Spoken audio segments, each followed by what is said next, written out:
Hello, this is Sarge for TBFM, and I'm joined by Line of Fire.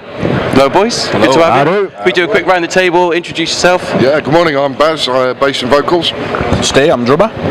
I'm Paddy, guitar. I'm Dave, I do guitar and I drank a lot of whiskey. No, it's good to have you here. So, already played? Yeah. I was watching, fantastic, went down well. Yeah, cheers mate, yeah, really good? good. Yeah. Really good. Early in the day, 2 o'clock in the afternoon, it's Strange. an odd time. You're standing outside in the sunshine, then the next minute you're playing, and then you're standing back out in the sunshine again. Yeah, it's a bit unusual. I mean, the whole sort of setup's a bit unusual, isn't it? The fact that people are wandering out of caravans and chalets to come and see you. I mean, it's kind of a bit of a weird thing for a festival, isn't it? How does it compare to the likes of the outdoor stuff you've been to? I think it's amazing, probably because I'm such an old git now, but to come to a festival and then have comforts as well, it's like, it's amazing. It's the best idea in the world. I think that's what everybody's saying, yeah. Yeah, I hate camping, so I like it. It's a winning combination, it's awesome. Cool, so it's been a good year so far. Got new stuff coming out. Heard some of it. Gone down really well. So how's that feeling? You feeling excited about sort of the next steps for Line of Fire? Yeah, I mean, we're working on the album next, aren't we? We've got about 5 or 6 songs almost finished. Our own worst enemies, really, but it takes a while for them to get right. We said this yesterday, didn't we? We try the songs live first and then they develop a little bit. I know some bands just lock themselves in a studio, record. Yeah. We're not. We write a song, go and play it live a few times. Yeah, craft it. It takes weeks to do a Line of Fire song. Yeah, well, I guess there's no point, well, apart from your age, there's no reason to rush things these days. We need to get it done. There's a finite time. But the Purple Sky EP, I mean, Steve's helped us set that up. Yeah. Being the youngster in the band with all this modern stuff. Anything, if it's not C90 or vinyl, I ain't got a frigging clue, really. So, how's it been for you, Steve, settling in? Obviously, you look very comfortable on stage now with the boys. Yeah, it's great. I love it. Yeah, It's a bit different for you, sort of going from sort of high intensity thrash to this kind of music, but it seems to fit. I've got to think about something. It's more chilled out, like you say. It's not as full on, so it's like we have a laugh and full face each other, you know. Looking at you in the audience and gurning and You get a bit more breathing time to have a facial expression. it's relaxed and it's great. I love Incinerary because of the intensity, but I also, Line of Fire is like you can chill out and just sit there and just rock out. It's like, well, that's what it's about, isn't it? It's about enjoying yourself. Good time. I mean, you're obviously a band who like to socialise with the fans and sort of get to know people. I mean, is that something you've been able to do this weekend? Get to talk to people? Loads of it. Really enjoys meeting up with all the other bands. And there's so many good bands out there now. Yeah.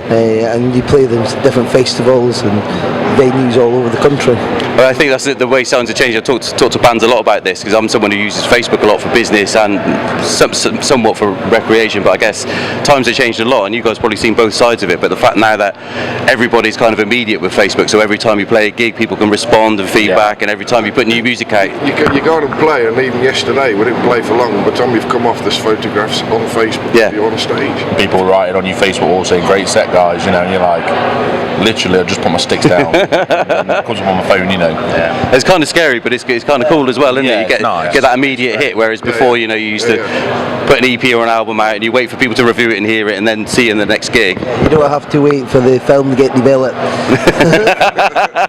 Whatever it is, like, when will they be ready? Next week. Yeah, seeing if it's blurred or not. I've got a few of them. I don't think it ever surprises any of us if people come from all over the country. Yeah. See us wherever we're playing, you come to an event like this and everybody's here. And it's great. But I guess that's the main thing, is you never used to know where they come from unless you talk to them. Whereas now, with Facebook and digital media, you kind of see that people are coming and where they're talking from. It still blows me away that people travel from Wales to come see us in Derby. I mean, you look down the front row when we were playing yesterday afternoon, and you can name everybody. Yeah, must be great. It's great, It's nice. Connection with them, don't you? It's just nice. So talking about these lovely fans on Facebook, I did ask them to throw some questions across for our bands, and they've come back with some interesting ones. So, what's the worst venue toilets you've experienced on tour? There's always one person who never has to think about this answer. It's like, I know. Because I went and I thought, well, they put a door in the toilets now. And I went in and the whole place was smashed up. The night before, and even the toilet was just a hole in the ground. So The old Ballard Derby was pretty bad and all. What was that? The old Ballard Derby. It's not good, is it? No, it's not good. Especially when you get to my age, you need a good shit about it. Some handles to hold on to either side. Stability. So on the flip side of that, so what's the one venue that really looks out for their bands? Who really looks after your best hospitality? Oh, this loads early, and I don't want to upset anybody, but Paul at the Airy Dogs just opened a new venue up. Yeah. In the times of all these venues closing, you see every week a venue's closing. Paul's opened a new one at Derby, which you were telling me about him, 500 capacity, and he always looks after us. Great venue, great everybody staff, does, to be honest. It's unfair to name one, isn't it? Yeah, it's a sign of the times. I think there seems to be these pockets of people who are really working really hard to look after bands these days, and strangely, it's something that people forgot. You know, and there's promoters working together, like around the Midlands area, where people are, selflessly sort of sharing gigs and doing stuff like that, and I think it's having an effect. I mean, the thing is, not just the bands, it's people like yourself that help out and do so much for bands, venues, promoters, people that do videoing for bands, stuff up, people do photographs. It's kind of brought the community back a bit, hasn't it?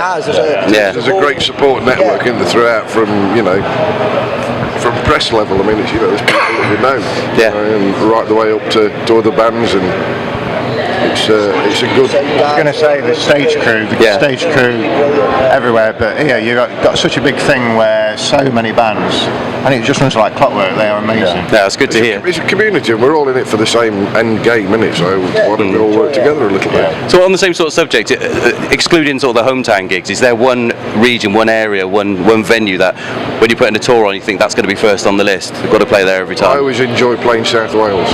Yeah? It just seems to be just go down there and you just know you're going to have a good time. It's great down there, One of them, you think it's going to be a good one. I mean, it's nice because we have to stop down there, obviously. So it tends to be a weekend job when you're playing, which always helps. And it's like this, there's the local gigs are great, but it's you get home at 3 o'clock and it's done, and it's not. You've got to drive, and it's not. Yeah. It's not an event sort of thing. You're playing, and that's great, but it's not. So changing tact, one of our fans asked, who is whingiest in the band? Everybody's looking at me. No one really whinges in this band, to be honest. Well, that's disappointing. Everyone's got a whinger, come on. We did have, he's gone. There's the answer.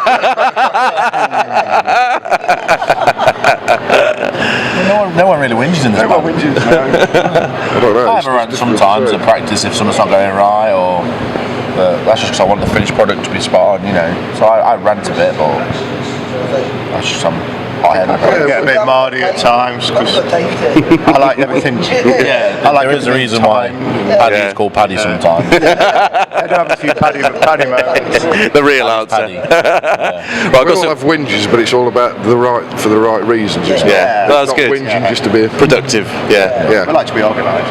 All the right. Yeah. Have a good time while you're doing it. That's what's about it. Yeah, good to hear.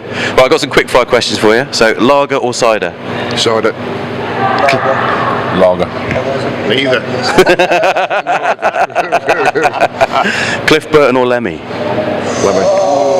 You can't do that. That's why it's a question. I've got the answer for that. Yep.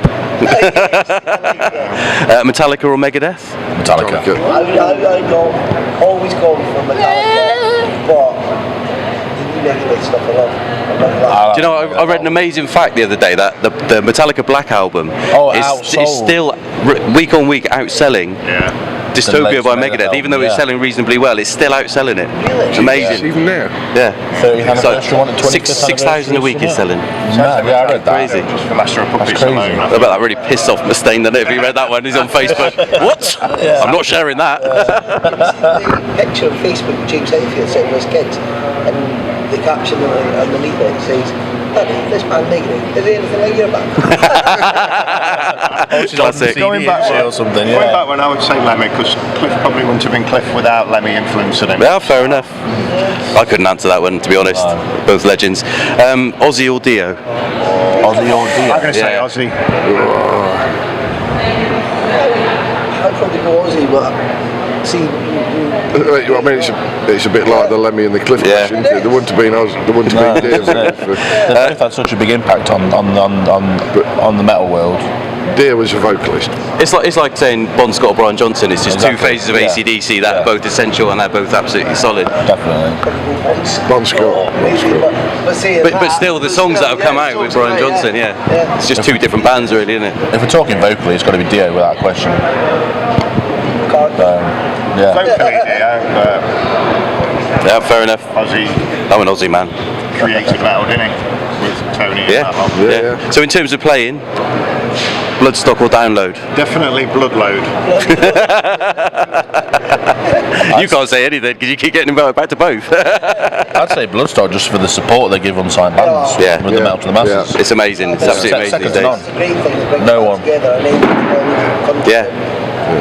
Abroad now, don't we? Plus, hint, hint, we've not played Download yet. So we can't really compare it. And it could be better than Bloodstock, couldn't it, Andy? If you give us the chance. I'm sure he's watching. Yeah. Denim or leather? So I think they answer this one, don't they? Meat or veg? Meat. Veg. And the one serious one on here, Euro, in or out? I was thinking about this the other day. I need to read up on it. Fucking no one fucking knows. I sat up in bed and went, I honestly don't know. We did discuss it last night and we couldn't come to a consensus, could we? It's, Just no one's got a fucking clue, have they? there's pluses and minuses for both. Yeah, just say yeah. Oh, we got a visitor. Intruder. Oh. Aussie or Dio? So right, what would be on your headstones as your epitaph? You have to say the Spike Milligan. You've got to plan ahead. The classic. That's one thing I've not planned for. We had that one from Defcon 1 actually. Told you I was Billy ill. Connolly one. There's the Billy Connolly one or the Spike Milligan. What's the Billy Connolly one? You stood on my balls. I like I did the Scottish accent as well. Alright. So in terms of what's coming for the rest of the year, obviously we touched on the new stuff coming out, but what can the fans expect in terms of, you know, seeing you on the road and stuff? Plenty of it. Plenty of it. Mosh Against Cancer, yeah, everyone. Cancers this year.